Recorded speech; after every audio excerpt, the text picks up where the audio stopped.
Hello, this is John Miller, the creator of The Rest of Everest. I think I can safely say that this show is, without a doubt, the most in-depth look into the entire experience of what it takes to climb Everest, as well as some other peaks throughout the Himalayas. But all of the events in this series are shown in chronological order, so if you're new to the show, please go all the way back to episode 000 and watch everything in order. That's truly the best way to enjoy it. Thanks. Registration for our 2011 workshop trek is open, and we do still have space available. This year we will not be visiting Everest, but instead we'll be trekking to a mountain in western Tibet called Mount Kailash. Kailash is a very spiritual and holy mountain, and is the favorite trek of most of my Sherpa friends. All of the information for the 2011 workshop can be found on a new website I've set up called HimalayanWorkshops.com. I'm very excited to say that the Kailash trek will be our most affordable trip to date, and will also be a relatively short trip at just over 2 weeks. I know that many people have wanted to join us in the past, but just haven't been able to afford the 3 to 4 weeks that those other trips have lasted. So far, we already have a few repeat customers from our first and second workshop treks, and that just goes to show how important and meaningful these trips are to everyone who participates. They're so much more than an outdoor photography classroom. They're the adventure of a lifetime. Again, please visit HimalayanWorkshops.com for all of the details, and we hope to see you at Kailash in 2011.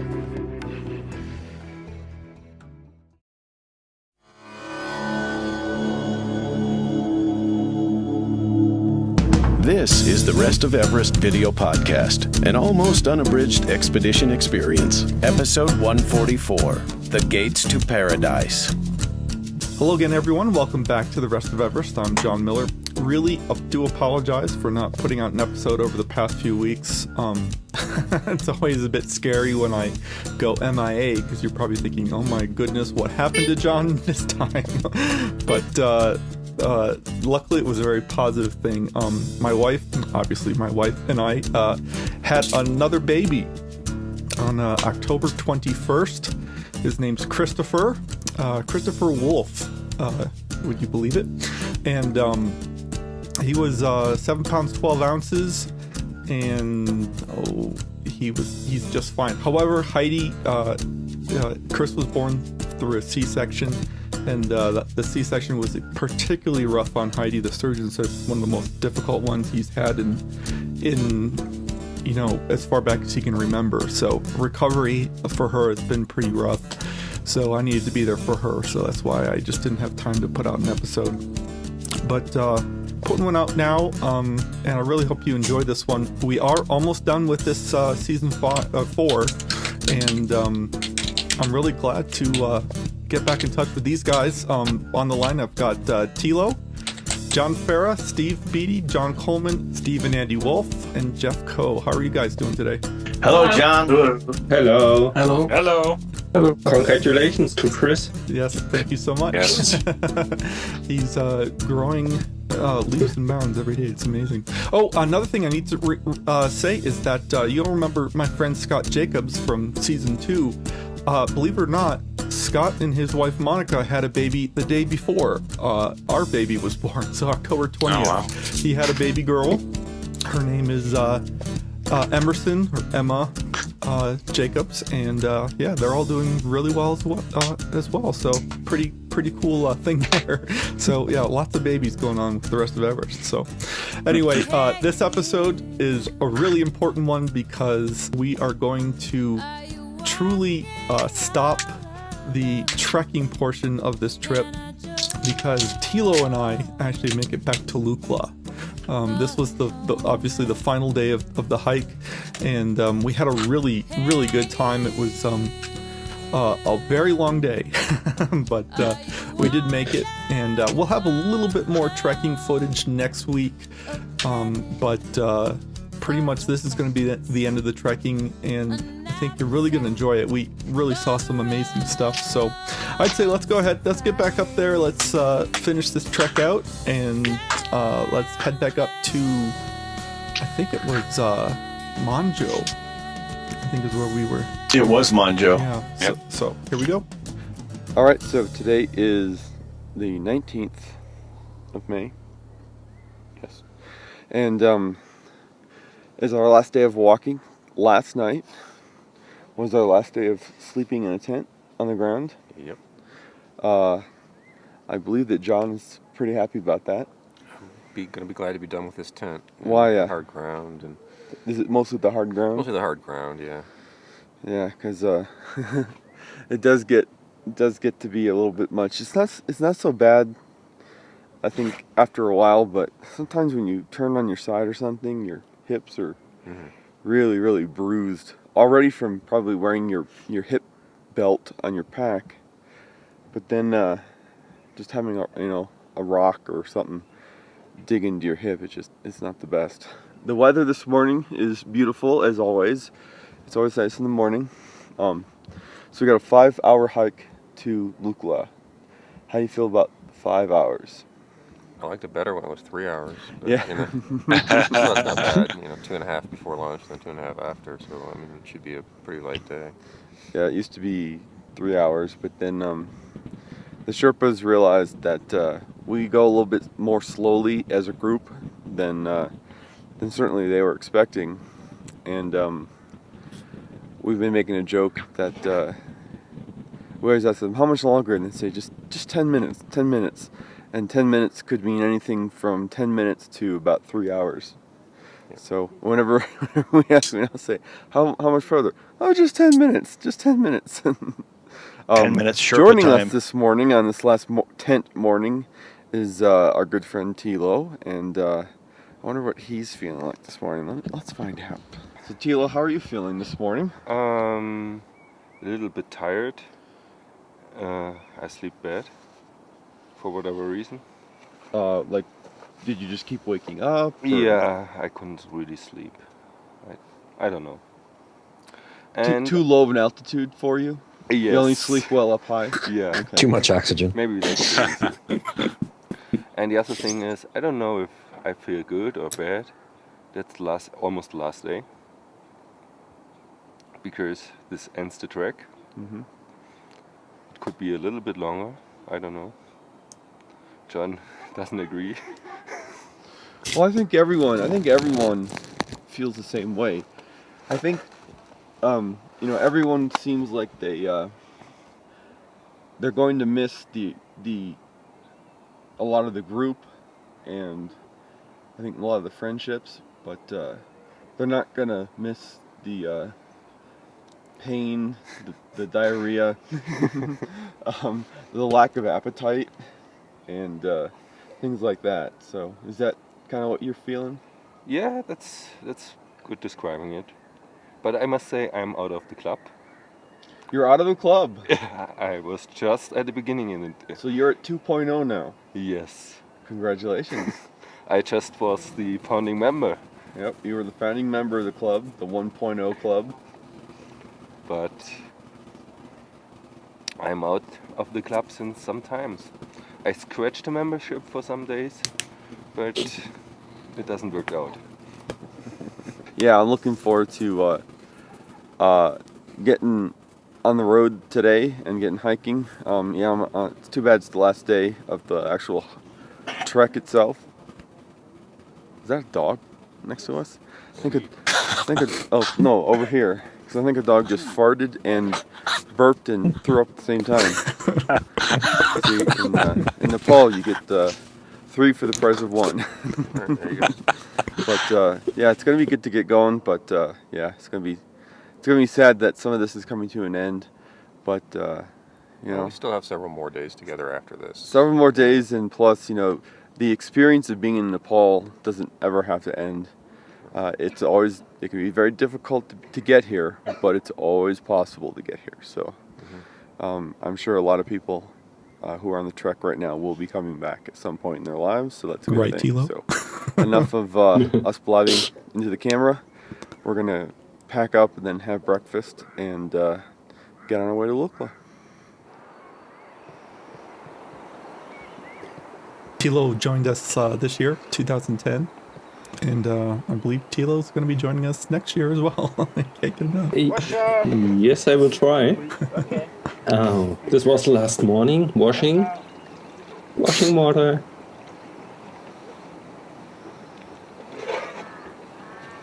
Right to the right there is the main path. I mean, that's the main road. Yes. I mean, We're right there on the road. And then keep going across the roads to the river. What's your? There's two, please. Okay. That's where you found the orange Fanta. I don't remember. Yeah. Kyle and I walked down the road away. That was the last time. We found a dusty bottle in a window, and the tea house was already closed, and they knocked on the door and woke everybody up, and they came out and gave them the Fanta. Nice. Yep. They were very nice. I love drinking orange Fanta on these trips. Only time I do, and everyone kind of made fun of me at first, but then I converted several people, the wolves included. And me. And you. Now we'll find orange Fanta. It just brings back so many memories. Exactly. That's what it's all about. I'm a dog person. It was so nice to see this dog. Such a sweet little dog. We had a couple of them that day before, I think, that followed us pretty much the whole way up the trail. Mm-hmm. I'm hoping they didn't actually have a home, because they might not be able to find their way back if they did. I think the whole area is their home. Yeah, I think one of the Sherpas was telling us that I guess they just follow around the tourists and they can tell the difference. Sleep well? Because the tourists feed them and the locals throw rocks at them. Yeah. Today's the last day. Yes. How do you feel about the Pasong Dawa? group? Was it a good group? Good. Everyone? Yes. Was it a good trek? Good text. What do you do next? I'm farmer. Oh, that's right, you're a farmer. So you're gonna go. So we're gonna go to Lukla, and then you're gonna go back home, and you're gonna start farming. Yes. And spend some time with your wife and 2-year-old child. Yes. Boy. Yes, boy. Yeah, boy. That's great. How long till you think you'll be home? 1 day. 1 day. So, 1 day walk from Lukla. I look like Taxindu. How many hours of a walk is it? 9. 9 hours? Yes. Okay. Yeah, so it's about 40 home. miles. Great. It would take another 2 days.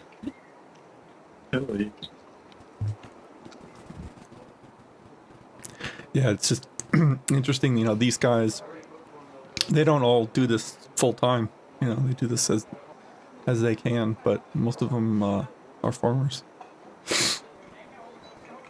Like horse for rent. We have 1 horse for rent. Hey, that would have been my pony ride. One in the ceiling where water comes out, and one in the floor where water goes away.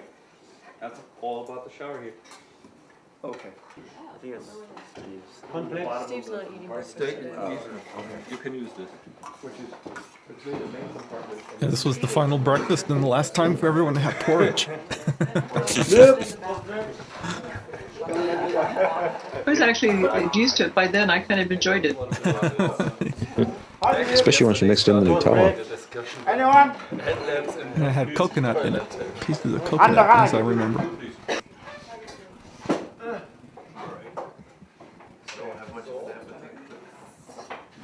We pretty much took over the whole room. Yeah, we pretty much did that every place we stayed, didn't we? Yeah. This was going to be the last time that last breakfast that we were going to have served to us. I still miss having tea delivered to me first thing in the morning every day. Oh, yeah. Definitely something you can get used to. Oh, yeah. Not too bad. Just 1 blister right there. This one is days old, but it's not really a blister. Actually, it's kind of an important study because that's an unanswered question. Yeah, Andy was all of this is just from the hooking me up here. Other stuff. It's just because I. But again, no, my toe is not falling. You're one. No, person. Actually, when I was in South Africa this year, I had to do a lot of doctoring in my feet the wrong again. Side of the toe for surgery. But Andy Wolf has some of this tape from South. Well, we went through this with when we With a foot doctor. taped her. Well, we taped you showing all of your foot stuff. How freaky all your foot stuff looked. It's pretty ugly. So yours is actually not really bad. No, and we only have a few hours hiking, and I could go without, but why? Why be miserable? I've been going without because I end up filming or I end up just doing stuff. Chatting away. No, I think it's mostly filming. I tend to like to film in the morning a lot of stuff, and by the time I'm done filming and eating breakfast, everyone's ready to go, and the group comes first. Okay, we're gonna do a little bit bigger piece of tape this time. And what do you have in here? We've got those first band-aids. Yeah, that's the famous toe. I think maybe I'll put this one. Your Russian doctor friend operated on Yep. at the Tibet base camp. If you can just hold that right there, just put your finger on it. So let's see here. So this week's episode of The Rest of Everest brought to you by CVS Lamb's Wool. 100% Lamb's Wool lubricating. Boy, I gave you the full Monty there. The lamb's wool and everything. When you're in the Himalayas, always bring CVS brand. On the table. On the table. Lamb's Wool. It's already. Not really working on those sponsorships. Yeah. Completely fruitless. Do 2 pieces. It's 8:02, which means we're right on time for 8 o'clock sharp. Right. So, Andy, do you teach classes at the podiatry school there in Columbus? No. We do have a few new definitions. Wide angle. One is 8 sharp. Is typically 8:23, 8:30, something along those lines. 8:19 and So- 8:27. Exactly. Every morning it's get up at 6, breakfast at 7. We leave at 8 sharp. And we now know that that's just a matter of definition. Same as flat is a different kind of definition. From here on, we only walk flat. Means that it can go up to 100 meters up and down. And what does just a Repeatedly. Just a little up mean? Just a little up can be 1,000 meters. about 1,000 meters, and it can be 10 minutes. at an angle of up to 30 degrees. Okay, so as John behind you mentioned, what does 10 minutes mean? What does 10 minutes mean? 10 minutes. 10 minutes. 10 minutes and 10 minutes and 10 minutes. That's So- 10 minutes. Oh, so it's just a repetition of No, they 10 say- minutes. They'll say it's just 10 minutes away. Just over there. That's the Yeah, other it's just thing. 10 minutes away, and then we say okay, and then 10 minutes goes by, and we ask them. Yeah. Just And- over and- there. And we say this, we're making fun of them out of affection. Yes. here. So we've learned that that in Nepal they have their own year. So right now it's the year 2066 in Nepal, and that has somehow reflected onto their perception of time in general, I think. So a Sherpa minute is not really a minute. And Well, as Thilo was saying on the trail yesterday, this is his joke, not mine. But when you're working with these guys, it's a tremendous value, because if they say 1 mile, you actually get 30 miles. So. And remember, never ever ask a Sherpa for a Sherpa. Ever. I don't think Jeff will ever get over that shortcut. Yeah, I know. I hear that in my We nightmares. are not Sherpas. Absolutely not. So, John, did that fix on your toe work? Oh, yeah, it was great. I keep hitting that color board button. Yeah. I really should. For a second. I know. I really should move it somewhere else. No, it's okay. No, because I do it too. But if I move that one and put something else there, There's gonna be it's gonna be like end search. Because I think the button one of the 3 buttons, the one nearest you is end search. Yeah. No, number 1 is just fine. I can hold Number it 1's like color this. bars. Number 2 is full scan. So if you press number 2, you'll see that. Go ahead and press number 2. It won't affect the image. It'll just affect the display. You'll see the entire frame. So you'll be able to see outside of the safe area. Okay. Chris and I are talking a little bit geeky here, video geeky stuff. So that's color bars. I'm just pressing that now. Okay, off again. Second one is, that's not visible in the frame. Nope. And the third one is end search, which I'm not going to press now, because otherwise, if I do that, it'll just stop. So Chris is putting those color bars in? Where we are right now. Now. And now. And now. And now. There are programmable buttons. User programmable buttons on my camera, which easy to hit by accident. It's like a feed me.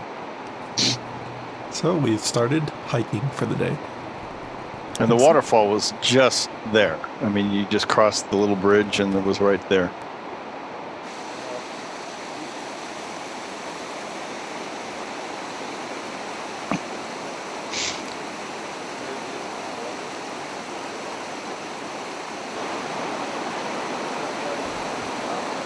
This is all being shot by Karma, by the way. He carried my large camera all day long and just had a lot of fun filming. Actually, a good deal of footage from this episode is shot by Karma and Pemba. They have a good eye for it. Yeah. Well, this is quite memorable to me because this waterfall shot I pre-visualized and planned ever since we passed it in the morning on the way up. And so I got my tripod out and shirt. This is my single best shot of the trip and maybe the best photograph I've ever taken.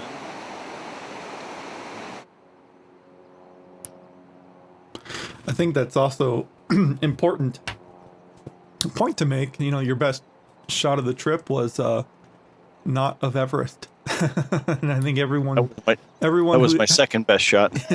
Everyone who hasn't been there thinks that, you know, the big mountains are the most beautiful thing that you could possibly see out there, but in fact it's all beautiful. Hiking through this forest was just very, very enjoyable and just had its own beauty. It's the most pleasant odors of the trip too was in that forest, the smell of the pine needles. It was very nice. And just all the little towns and all the little people. All the Mani stones. You see that big rock in the cliff face there, all inscribed with prayers. That's how you can really tell that you're in Nepal.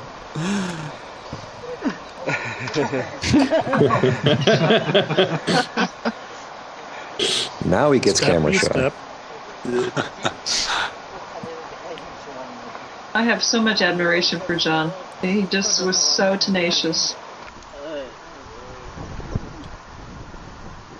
Thank you.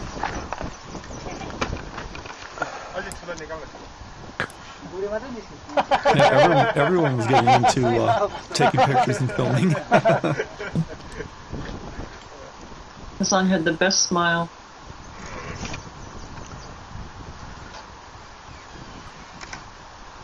Yeah, I have that lens now.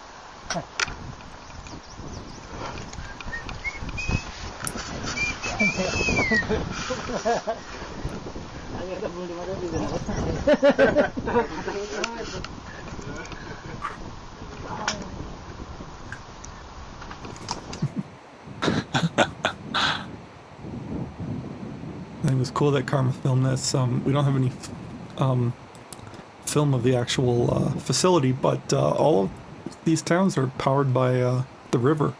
There's just little hydropower generating stations all throughout the valley. And there's this building which was brand new, and you got to remember that all of that was carried up on someone's back. No, those upscale tea houses.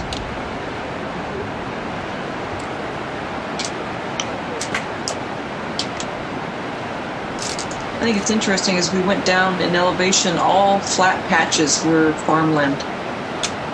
Every available space. It's also, I love looking at this footage because you see all these houses and these little towns and everything, and just remember that there are no roads in this entire region. There's just footpaths.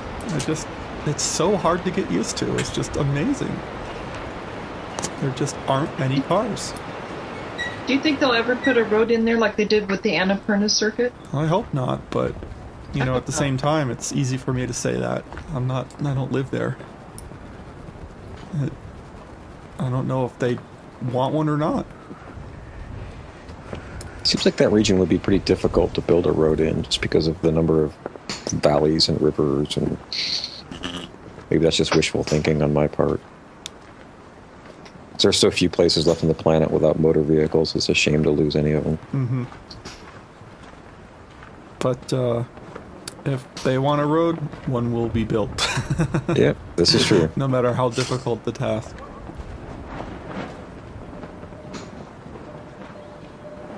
Well, they certainly did that in North America in places that were thought to be inaccessible. Mm-hmm. During the 30s. the CCC.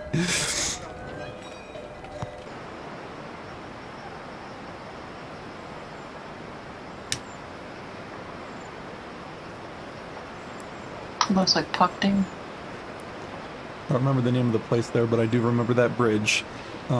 We were talking about the previous bridge that was fixed. We were saying it was the only fixed bridge in the valley that we can remember, and no, there's actually 2 of them.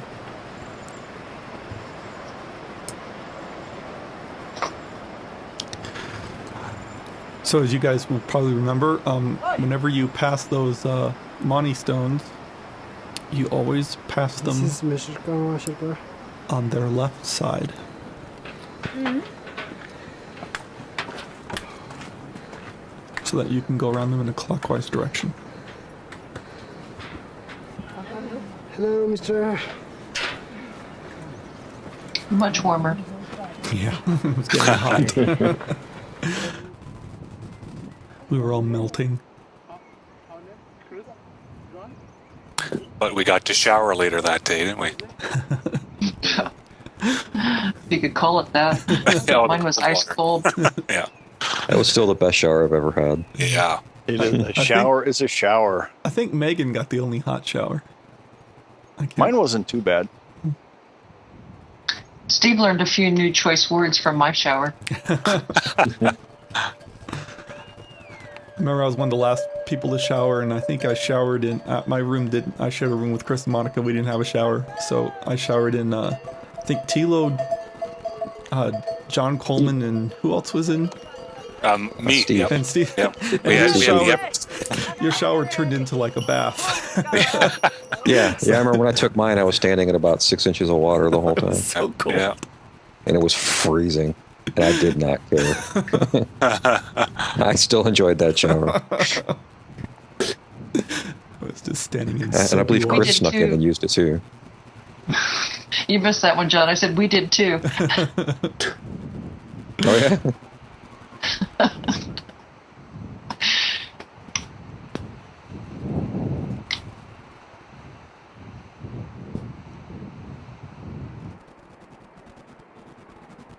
I just love how beautiful it is there. It's just, there's so much intricacy to the villages and everything, and just surrounded by these, beautiful vistas and just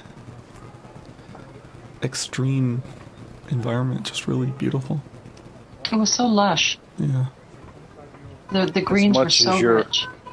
As much as your videography is spectacular, to see it with your own eyes is even more amazing.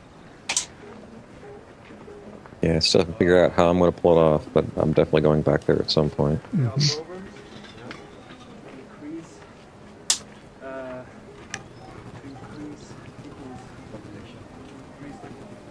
There's the stupa there. Hello, this is Pemba. That was the other Alright, photographer. so it's almost 3 p.m. on the 19th. Thilo and I, Thilo's should be right over here somewhere. There's Thilo. Oh, there he is. I hate the screen, it's not mirrored. Alright, yeah. So Thilo and I decided after lunch that we were going to just keep walking. We didn't want to, we were feeling strong but tired. Really tired. So we figured it would be best just to keep moving. And luckily the Sherpa staff knows us well enough now to know that it was okay for us to keep moving and didn't need to send anyone with us. So Thilo and I have just been walking, having some nice conversation, joking about how it's just 10 minutes, right around the corner. Right on next And corner. then half an hour later, we'd say it's just 10 minutes, right around the corner, and then go around the corner, and be another hour, and 10 minutes right around the corner. So we just came up over this rise here. We still have some steps to go up to. But I want to show you one of the coolest things that I've seen These days. in 2 weeks. 2 weeks. I'm going to change my camera view here. If you can see, up at the top of the hill, let's see, right there, that is the gate to Lukla. That is the gate, I'm going to say it 3 times. That is the gate to Lukla. That is the gate to Lukla. Lukla is where we flew into, which is Lukla is where we're flying out of, which means once we pass through that gate, we get to walk downhill to a hotel. To the paradise. And once we hit to the Paradise Hotel Paradise, or the Paradise Hotel, say we're from mountain tribes, and they're going to give us rooms. The rooms may possibly have showers. They will, I think, certainly have a bathroom. We will see. A sink is all I need. That's all I care about. I'll sit in the sink if I need to. But that's the end of the trek. The end.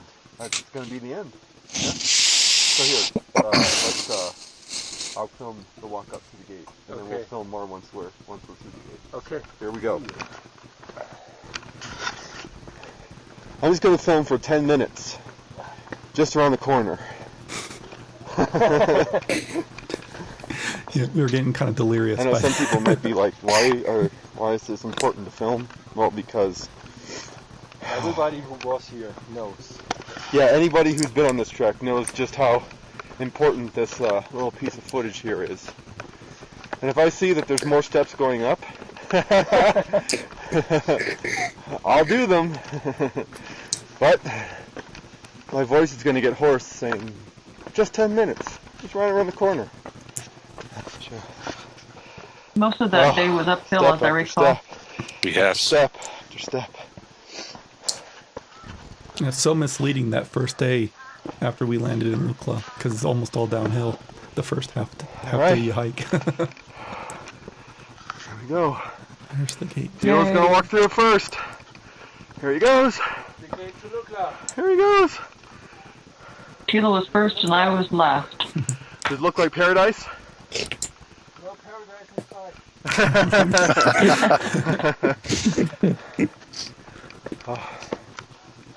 This was the day that Here's the gate. We're in Lukla. one of the Sherpas asked if I was drunk. This is in the Yeti Airlines sales office. You only have airline sales offices in this part of Nepal. If there happens to be an airline nearby, there just happens to be a landing strip here. So, here. Alright. Now we still have about 10 minutes of walking. Through the shops. Shopping area. Yeah. Where are you? There. Oh, I wish it was mirrored. There we go. Okay. I think I know this by now. Oh, here we'll go through here too. Going through.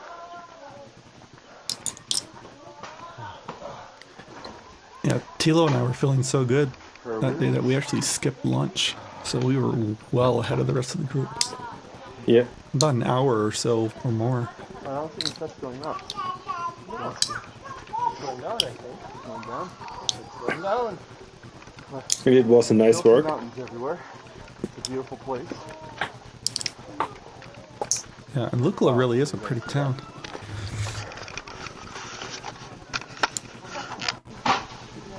And it had a Starbucks. Quote unquote Starbucks. Yeah, sort of.